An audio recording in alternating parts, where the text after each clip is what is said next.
Hey everyone, and welcome back to the Robust Ramblings podcast. Today we'll be diving into the culinary experience, which meets global flavors. I'm your host, Sergio Jardam, and today we're diving into the delicate world of the Swiss cuisine with none other than the maestro himself, Chef Thabo Benjamin.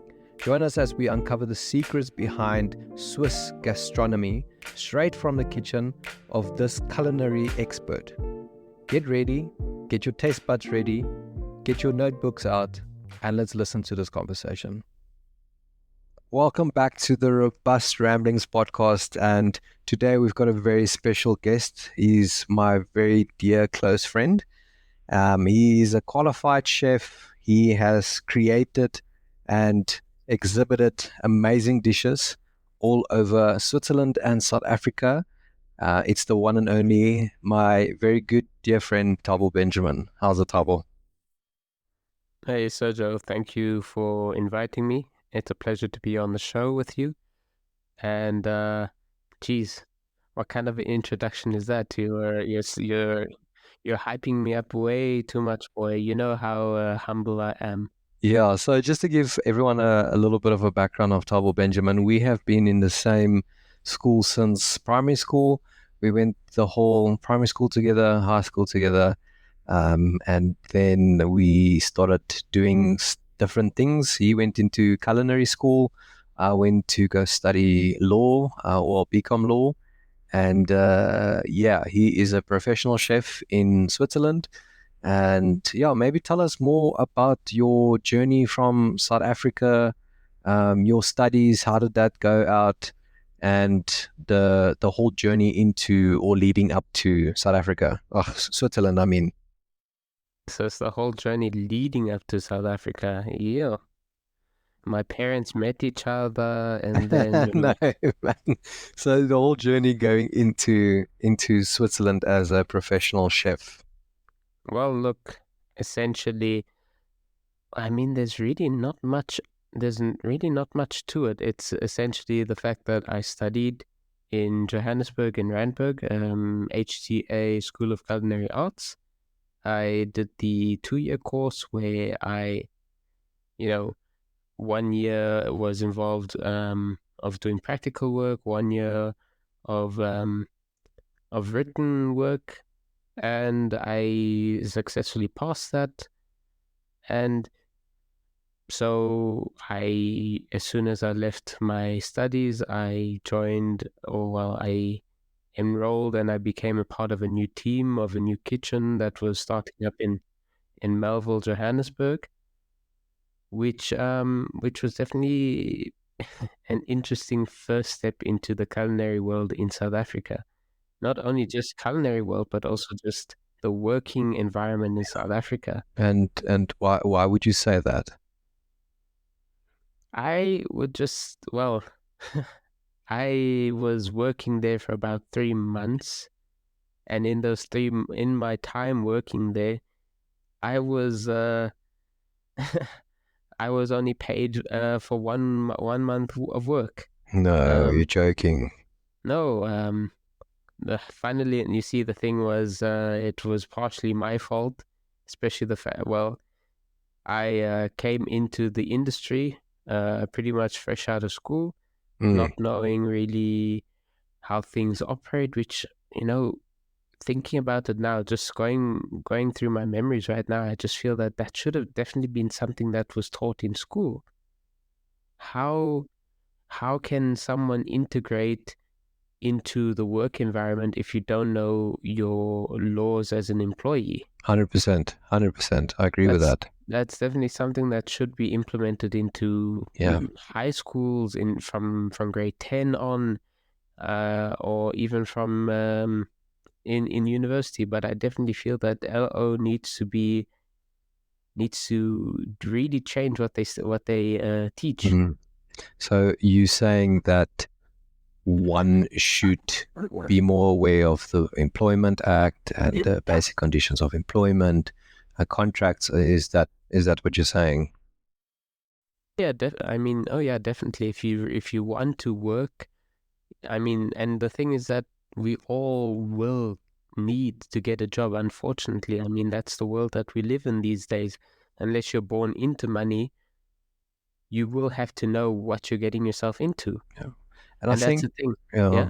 and I think schools have definitely failed us in this avenue on entrepreneurship or even business in life, contracts wise, preparing us for the workforce. Because I know for me, when I started working, I had no idea what was going on. I was a fish out of water. Yeah, I've got all this law knowledge, but it was so daunting and scary.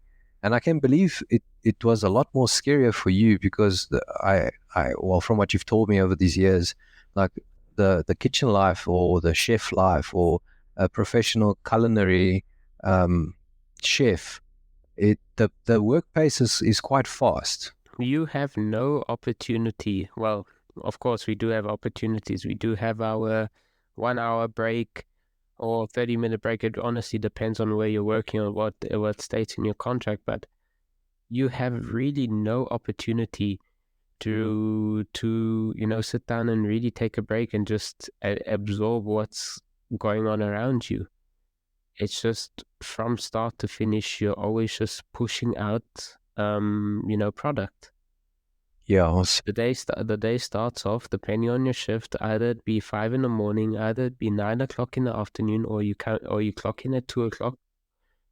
It's just your nose is down to the grindstone and you just have to push. Yes, there are days where we have a bit of an easier day where there's not as much business going on, but there's always something to do.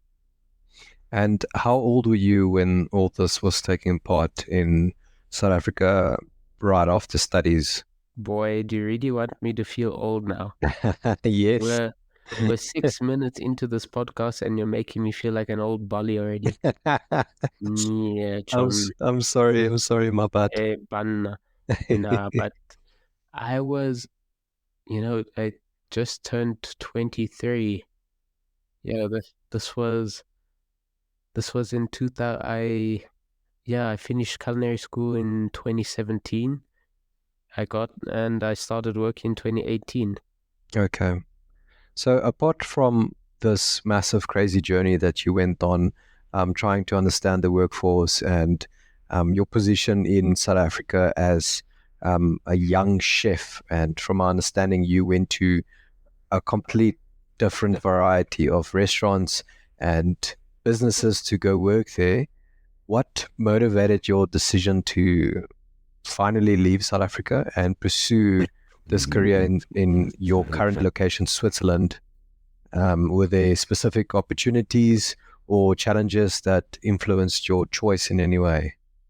Well, look, I give utmost thanks to the school that I went to. They facilitated us with the opportunity to get different to just basically, how do I want to put this? Just basically put our foot, we got our foot in, every more or less every different aspect that you get in the culinary world, be it in mass catering, be it in banqueting, basically for events or for big functions, be it in a la carte where it's just purely going by menu, or be it, I mean, because there's a massive difference between a la carte in a restaurant and a la carte in a hotel. Yeah. But I was grateful that I was able to get my feet into every pond and basically get an idea of where my interests lie. So basically, this idea to go to Switzerland was always on the cards.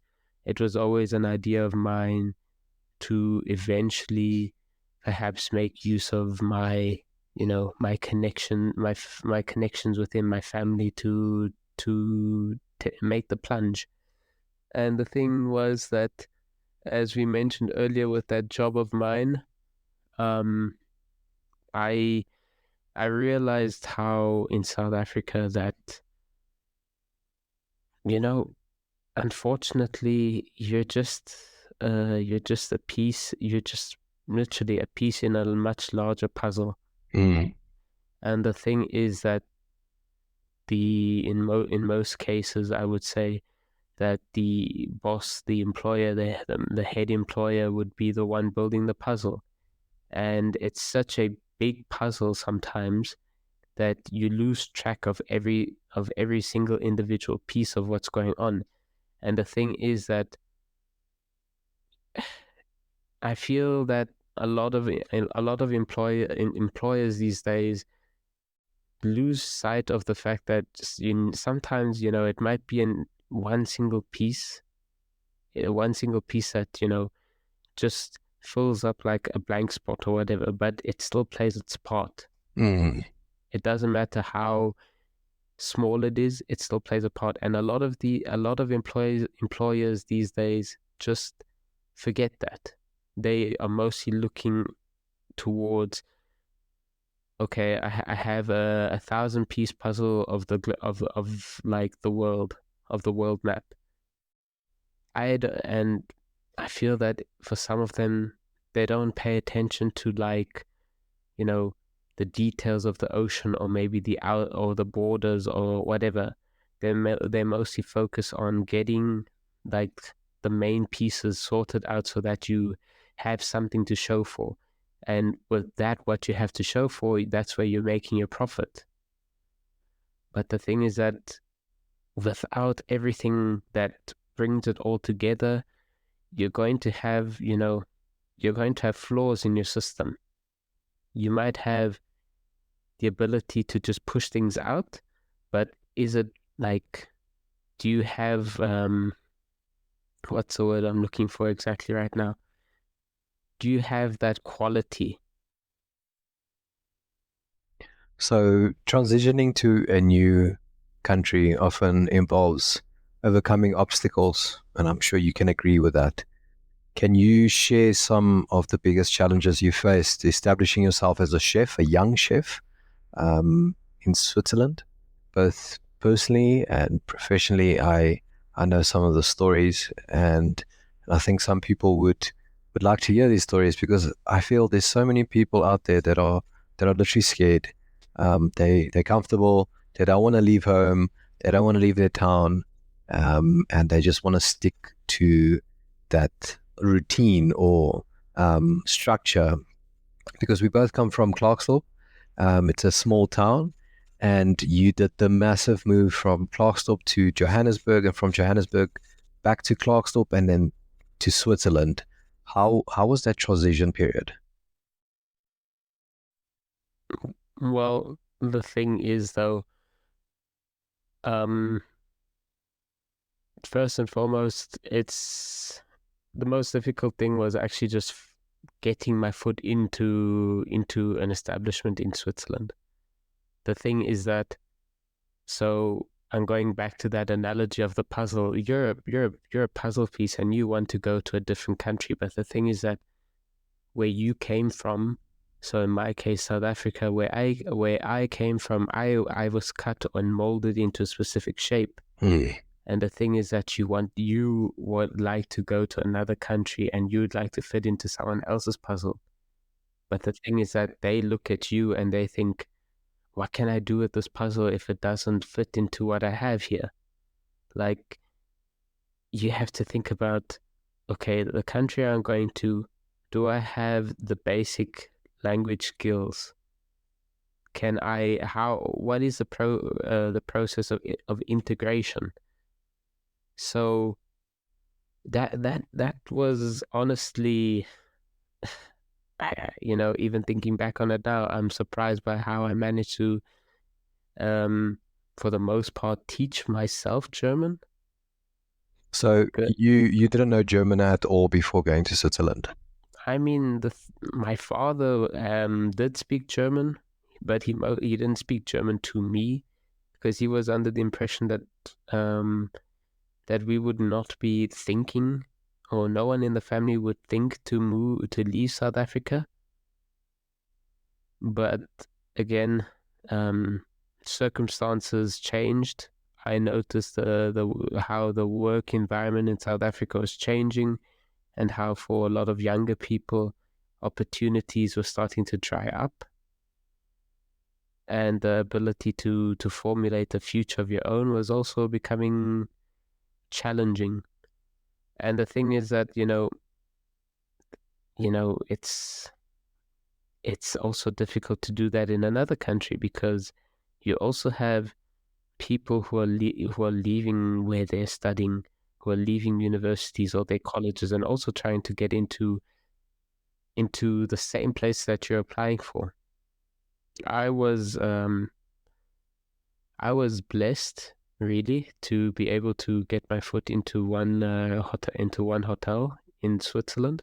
Well, I'm overlooking the fact that I did work for about half, 3 years or 6 months. I can't really remember right now, in the Netherlands. Oh, It that's was just interesting. it was just purely to, get a feel of life in Europe, because, geez, you it's a massive transition. It's a massive a way of life that you're changing. It's you know like, people will look at it as like, oh, they drive on the other side of the road. No, I mean, it goes down to the fact that the way they butter their toast in the morning, boy, Is that even different? hey banna. No, no, no, no. I mean, it's not to that degree, but they are, they're just things that other countries do that we don't, that us as South Africans don't. I And remember, yeah. sorry. I remember talking to you at a stage. You were honestly struggling with the culture. It was such a culture change from South Africa to Switzerland. Would you say that they are more reserved people, or Europe in general? Because I know you've traveled all over Europe now since being in Switzerland. Would you say the European lifestyle is more reserved than a South African lifestyle? Oh, for sure, man. I mean, like, in South Africa, you could, you know, you could go to the supermarket, and if you see someone, you could greet them, and you'd know that you'd at least somewhat get a greeting back. Everyone would react differently. Meanwhile, here, you'll get a greeting, like, I would say 1 in 2 out of 10 times, you'll get a greeting back. Most of the time, they will look past you, they will ignore what you said, and from my impression, it's just either, um, you know, a lot of people, like, life here in Switzerland is basically, when you're in school, you formulate your group of friends. You formulate your circle at a young age. And the thing is, from a lot of people I've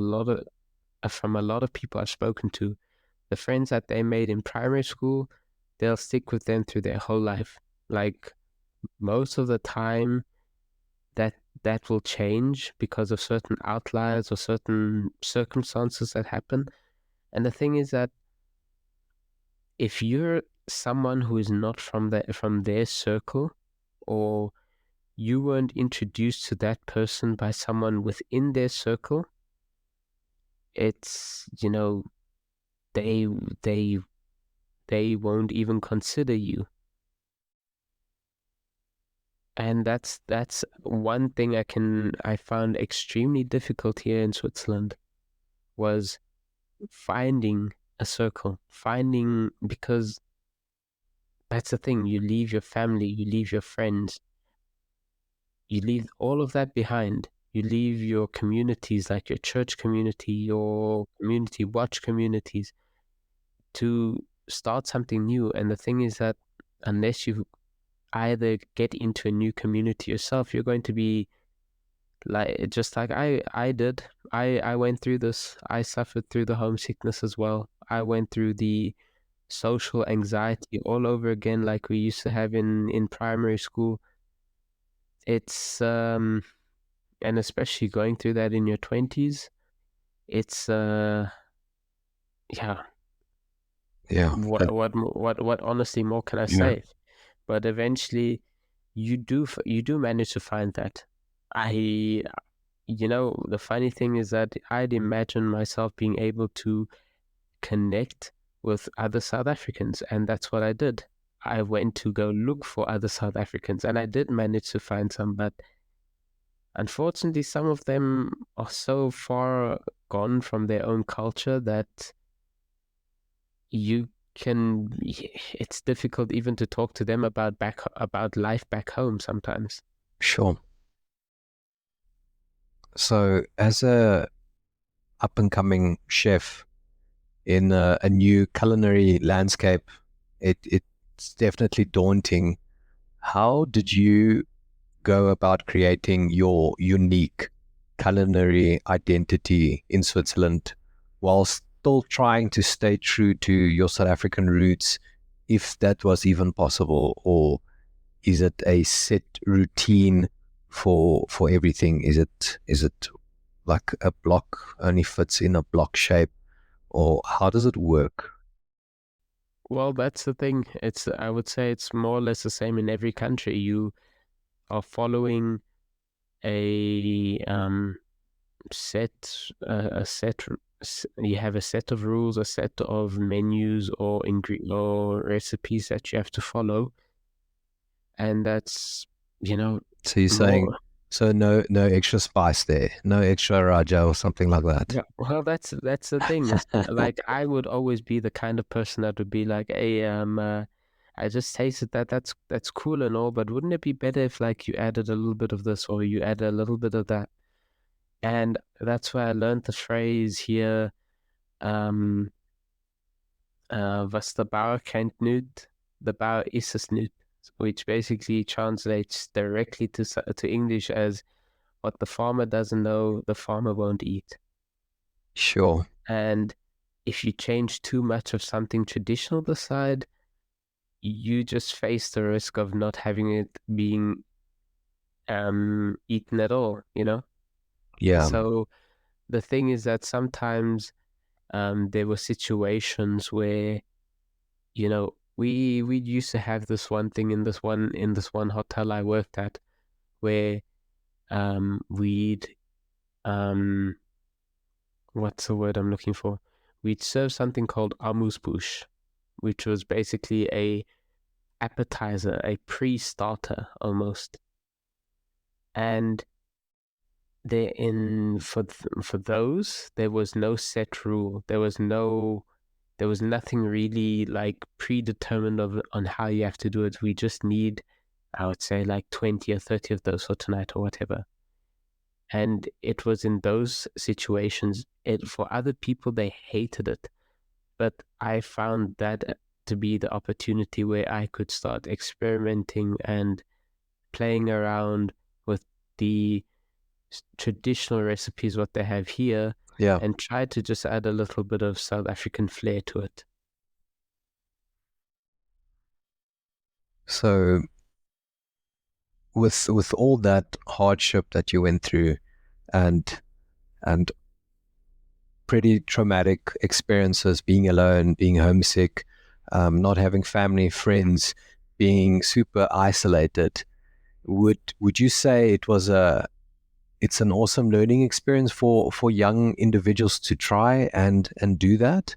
Or what would you say is your take on that? I mean, of course, if you have the opportunity to travel abroad, if you have the opportunity to expand your horizons, Yeah. by all means, do it. I mean, it's a massive world out there. You're not limited to what you grew up with, honestly. I mean, it's so easy these days to forget the fact that, like, um, we live in such a massive world, and like, I don't know what they do in this other country, but I'm curious to find out like how that works, how this functions, and whatnot. And the thing is that you might actually come out of something much, much better for it in the end. You might come with something that sets you apart from your fellow competitors. Mm. I mean, that goes for almost every industry. If you have an opportunity to learn something new that the person working in the next cubicle next to you, or the company that has offices across to you, if you can learn something from another country or from a different with a different mentality or of thinking, you're already setting yourself on a much higher standard than they are. Mm. And if there's if there's someone young who has the opportunity to go and learn something abroad, by all means do it. But the thing is though, I can honestly advise is humble yourself down, because you're going into like you're going into someone else's country, you're going into someone else's environment, someone else's kitchen, someone else. I mean, they had a completely different life to yours. Mm. Humble yourself down and learn something, you know, take notes, um, you know, communicate with them. I know the language barrier and all that, but make an effort to learn their language even. You not only are you getting you're gaining something for your business prospects or your whatever prospects that you have in your career, but you're also getting something as a person as well. Can So yeah. Yeah. So, can you share a pivotal moment or decision in your career journey as a chef in Switzerland or even South Africa that significantly impacted your way of approaching dishes or in the work environment? Look, so the thing is, I've been in many different work environments in my past almost now 6 years now that I've been in Switzerland. Sure. Um, and the thing is that everywhere I've gone, I've more or less been introduced to different things, to basically different methods, be it fine dining or be it, you know, just more simpler or, how I'm trying to find the right word to use here, but you'll have your difference between what you make at home to what you make in certain restaurants.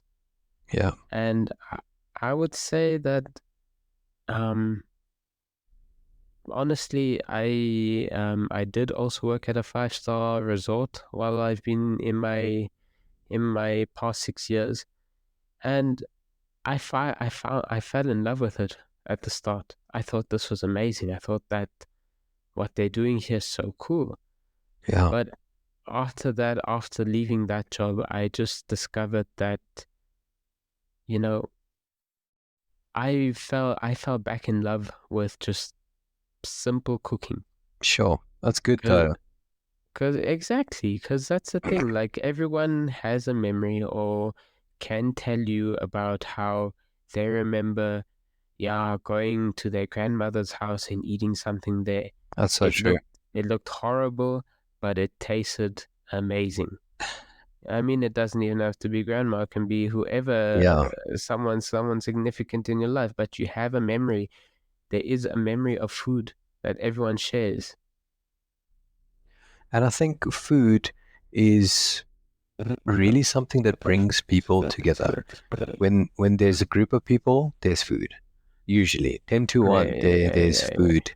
And There's food, I but remember then I remember visiting you in Clarksdorp as teens.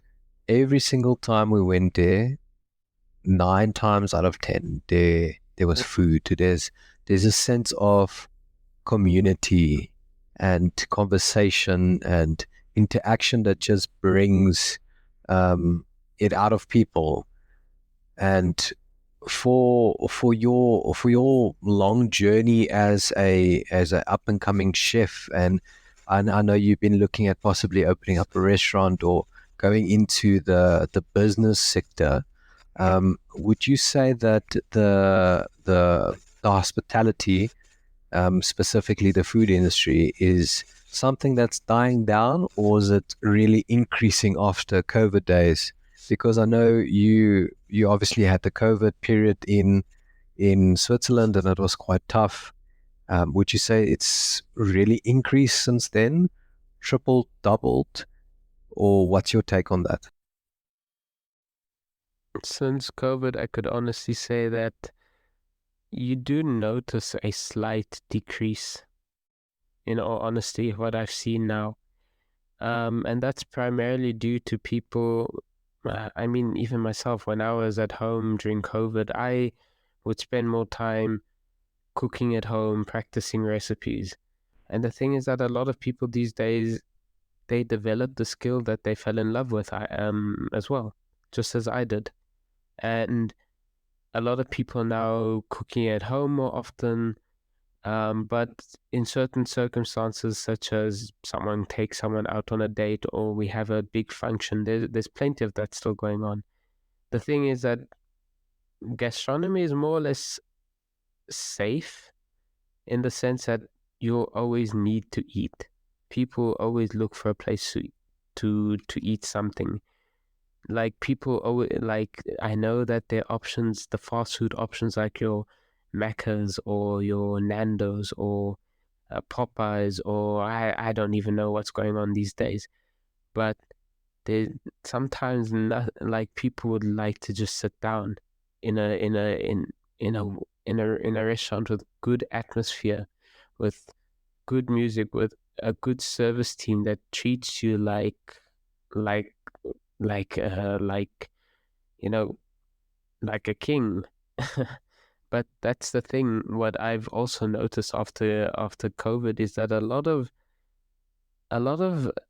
um a lot of establishments in gastronomy have not they instead of taking COVID as an opportunity to plan ahead to create a new um concept, Mm. there's a lot I've seen it. A lot of these places have squandered that time that they had to sit down and think, okay, what can we do after COVID? What is going on at the moment during COVID?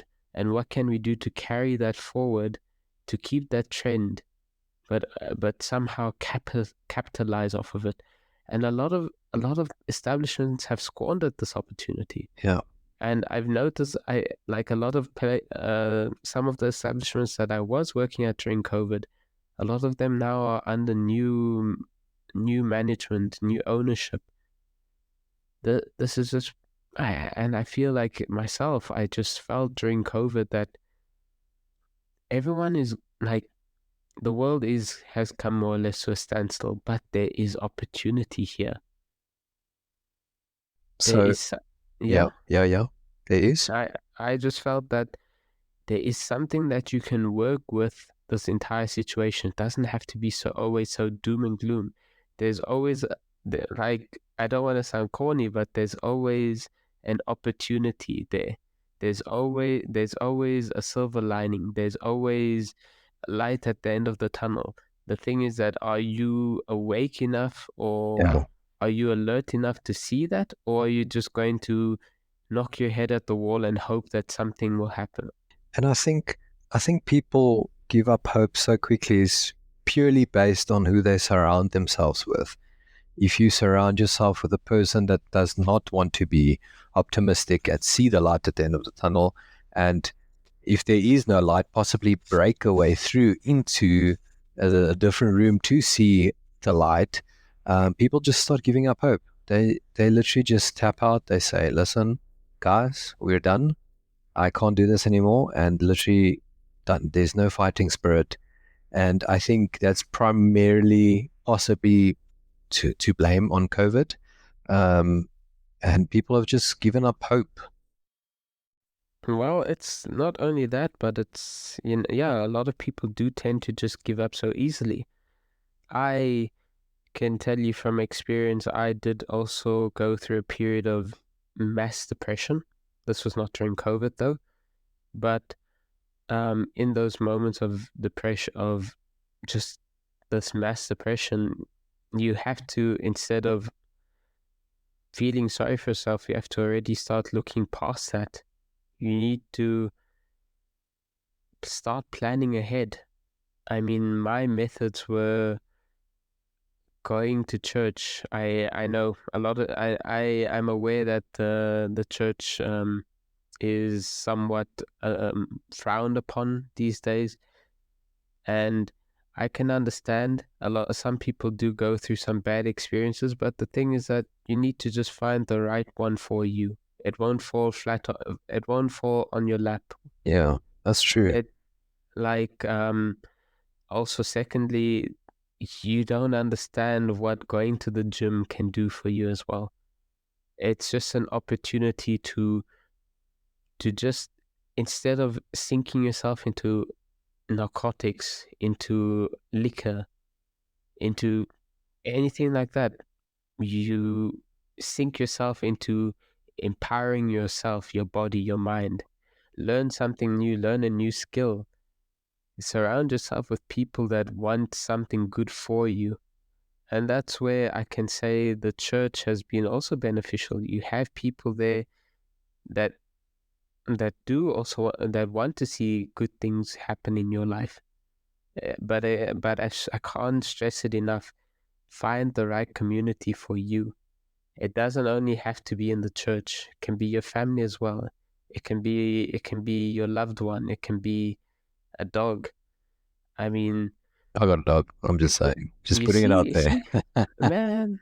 I mean, that's something else I didn't mention on here. If you love dogs and you want to travel overseas, like to Switzerland, and if you got the cash, or if you don't have the cash, then consider yourself not getting a dog. Because what did I learn? Now you gotta pay taxes on your dog, Oh, really? you gotta pay taxes for your pets, boy. Sheesh. So I miss having a dog. The last, like, I had two dogs when I was in South Africa. Yeah, I exactly, man. remember. And that's the thing. Nowadays, I'm looking more forward to visiting the friends who have pets because they're willing to pay the taxes for those pets. That's an interesting one, Thabo. And tell me, Thabo, on a different note, it's a solid yes or no, or a one answer to this question. Would you say being a chef is a blessing or a curse? The reason I'm asking you this, just on a lighter note, I remember when you came to visit me in Cape Town, and we went out to this restaurant, I know what you're talking about. and you had this look on your face. I still have the photo. I wish we could share it, but this look, and it said it all. So, would you say being a chef is a blessing or a curse, and why? It's Man, of all the things you have to bring up, you had to bring this up. But okay, okay.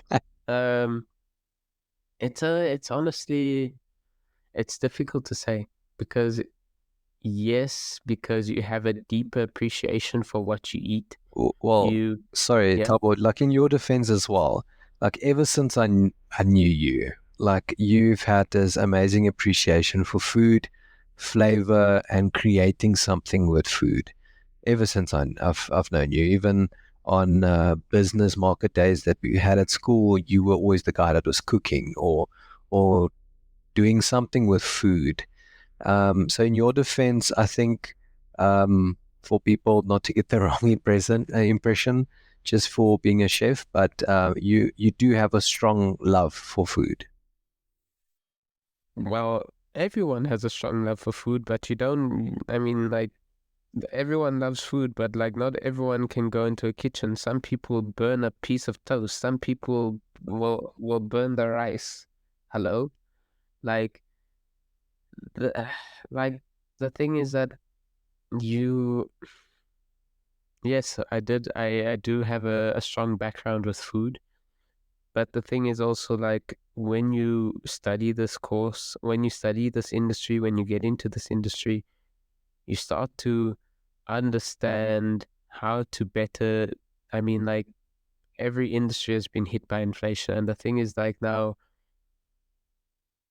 like, the things that I've learned on how to properly make use of, for instance, like a whole cow, like basically being able to, what I'm trying to say is being able to make use of every single part of that animal and make it work.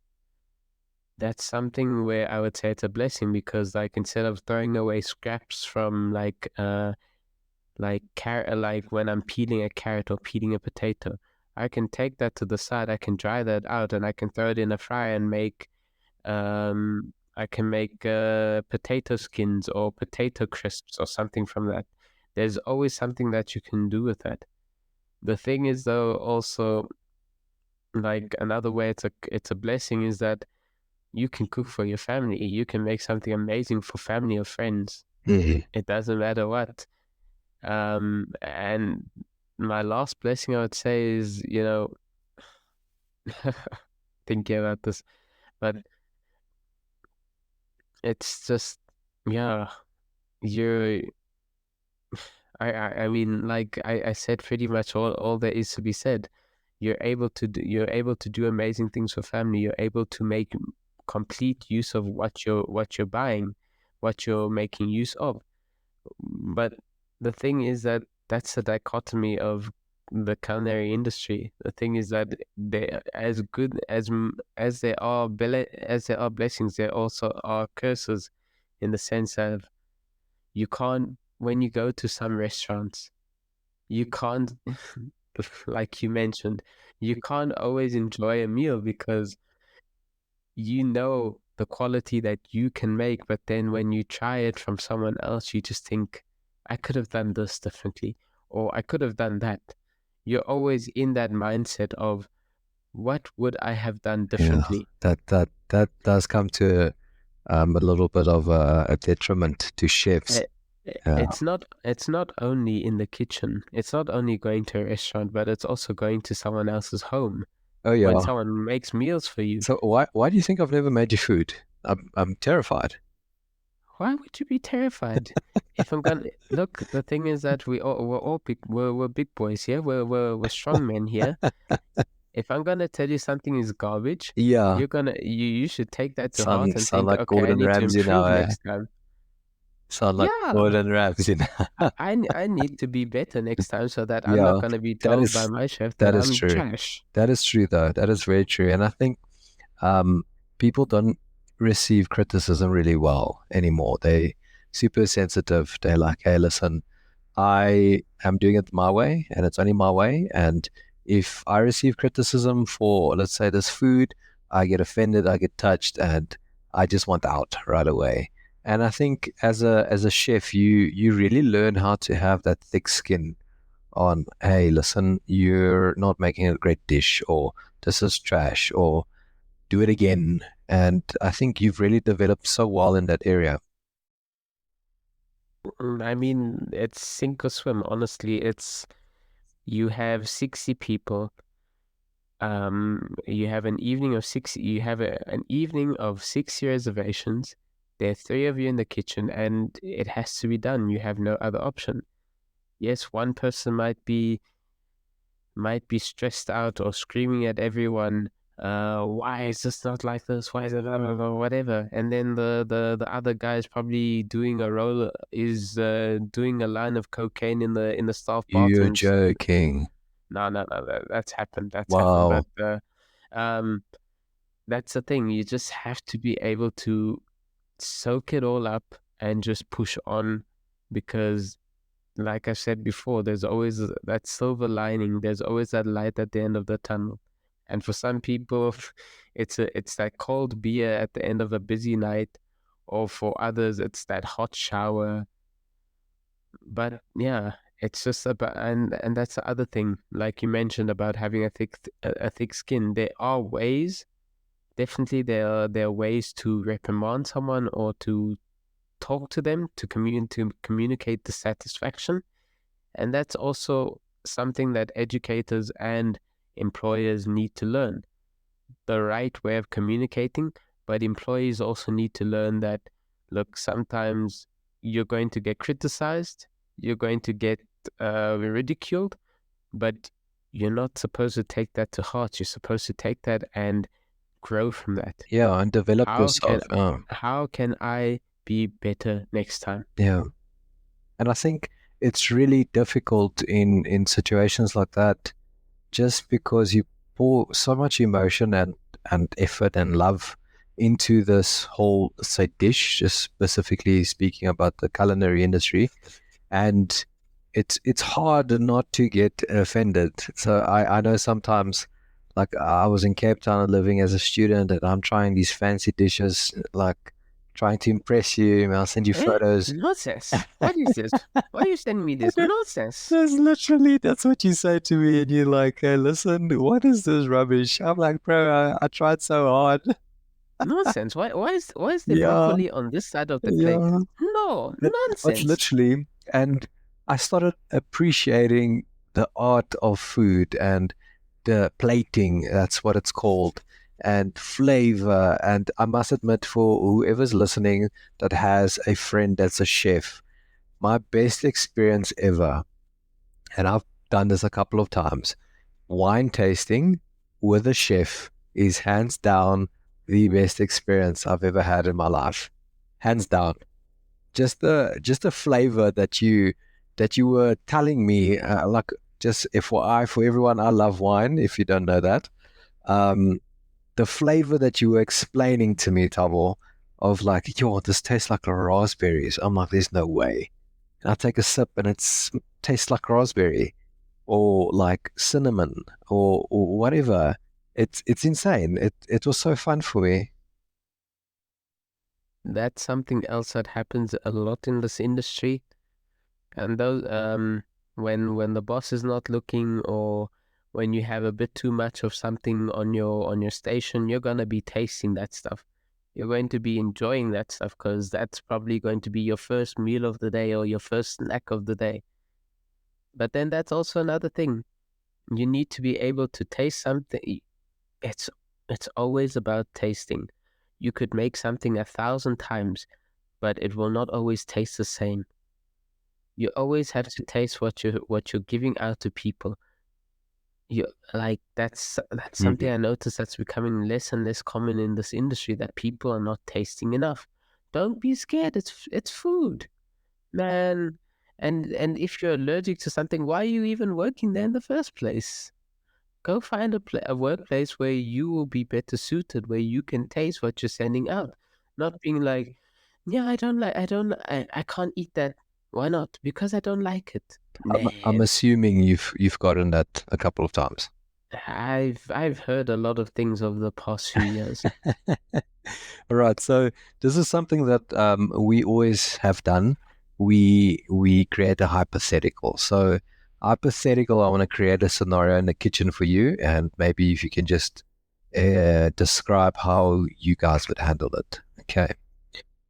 Okay. Hypothetically, okay, it's a busy night, fully booked, restaurant, no more space, everyone's top nerve, and you guys start prepping, because I know you guys do that a couple of hours before. So, hypothetical situation, there's no gas. What now? How do you mean no gas for the stove? There's no gas for the stove. Zero. And you have no alternatives. You can't go to electric. There's no electric, there's just no gas. What is the procedure that you guys would follow?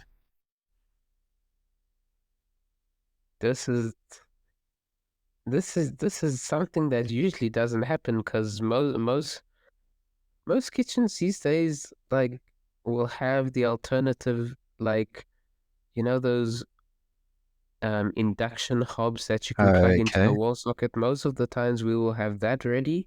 Okay. Uh, Wow, that's In so other interesting. in other special situations, we'll just have to pull out the barbecue grill from the Oh, back and wow. just use that. Okay, so another hypothetical. Let's say I just saw this on Kitchen Nightmares. This is why I can make this one. Is if you've just completed a dish, and a client decides to go up to front of house and start shouting at you guys. What is the procedure? Who defuses that? Because I know what Gordon Ramsay would do, but obviously there's a TV show. What would you guys do? Well, first and foremost, it's your front of house. It's your maitre d', as most people will know it as. but they will be the first person to find and to try and calm the situation down, to find out what is the situation. If the introduction of the maitre d' does not help, then they'll seek advice from the next in charge, which will most likely be the head chef. And have you guys ever experienced a situation like that? We've experienced a situation where a guest was unhappy, yes, but most of the time it was very, very quickly resolved. Okay. So to close this up, I've literally taken up your time. What advice would you give other chefs considering a similar international move, particularly to a country with a distinct culinary culture like Switzerland? Know the language. that's that's honestly very important because, like, um okay, how can I give you this as an example? um can you give me names of five fruits and vegetables? It can be mixed together.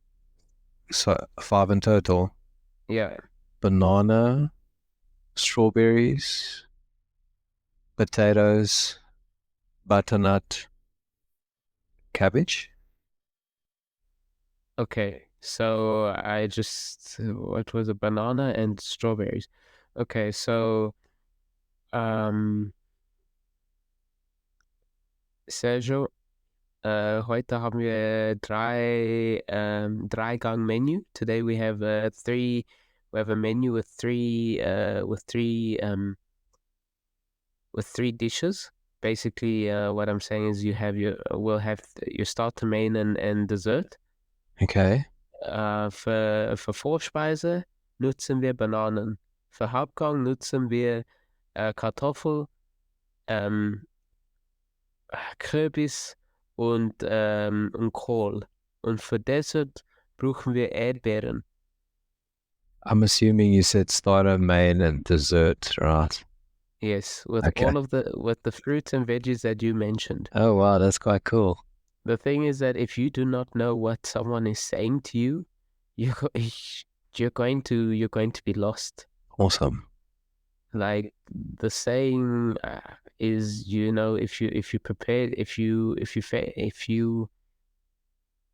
fail to prepare, you prepare to fail. That is the same scenario here. If you know that you want to go travel else to another country, at least know the basics of knowing the names of vegetables in a different in a different language, or knowing like basic phrases. Yeah. Just be prepared for that. Be prepared also for a different standard of work hours.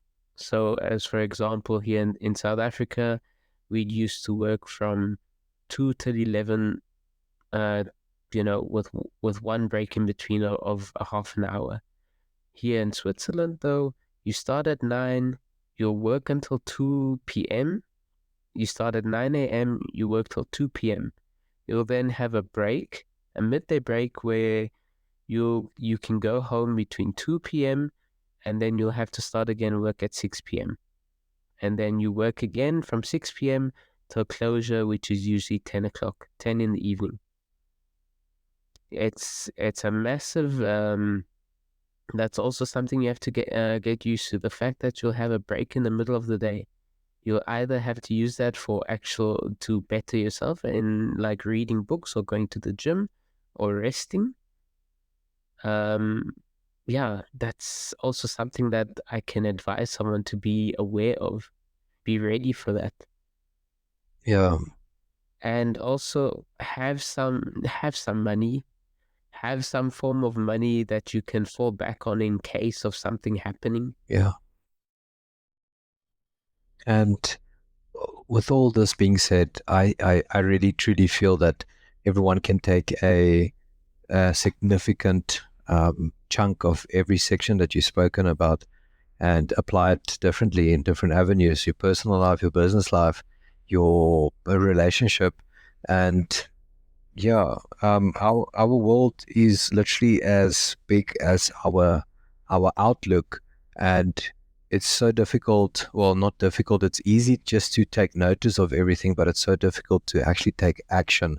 And I think there's a lot of people looking up to you, especially for taking action, for leaving your family behind, leaving your friends behind, leaving your comfort behind, and literally saying, listen, I want something better, bigger, and different, and making that decision to go. So, yeah, as a very close, dear friend, I want to say I'm very proud of you, man. And yeah, many blessings and favor for you. No, I appreciate that, man. While you were saying all of that, there was something else that popped up in my mind. And that was, sometimes the grass won't always be greener on the other side. Yeah, So, don't always expect things to be better than the situation that you're in now. Just do your best with what you can. And another important thing that you need, if you ever want to go to another country, or if you ever, whatever it is that you want to do, have passion, have an innate desire to be better, or have an innate desire to want to improve in the thing that you're passionate about. that's powerful. And just don't give up,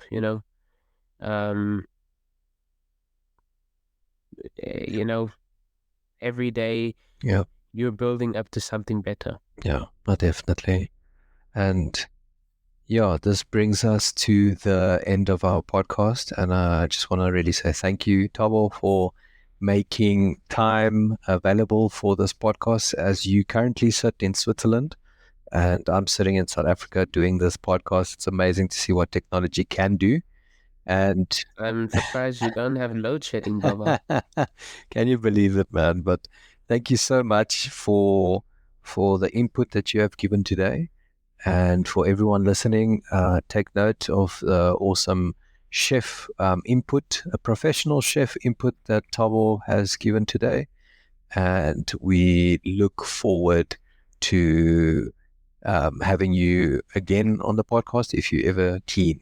And one more last question that I have for you. I hope you're ready for this. Goeie, Ashley. Yeah, Just, frog mouth. just before we close, literally one question, and then we can end it. Is what question do you have for the next person that's going to be interviewed? What question do I have for Yes. them? What question would you ask the next person being interviewed? Well, what was my question?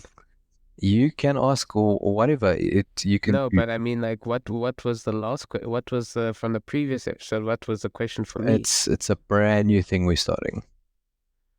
Aha! Yeah. So you've got the first pick. Mamma mia. Okay. All pressure on me now. Yeah. Good. It can be about anything, right? Anything.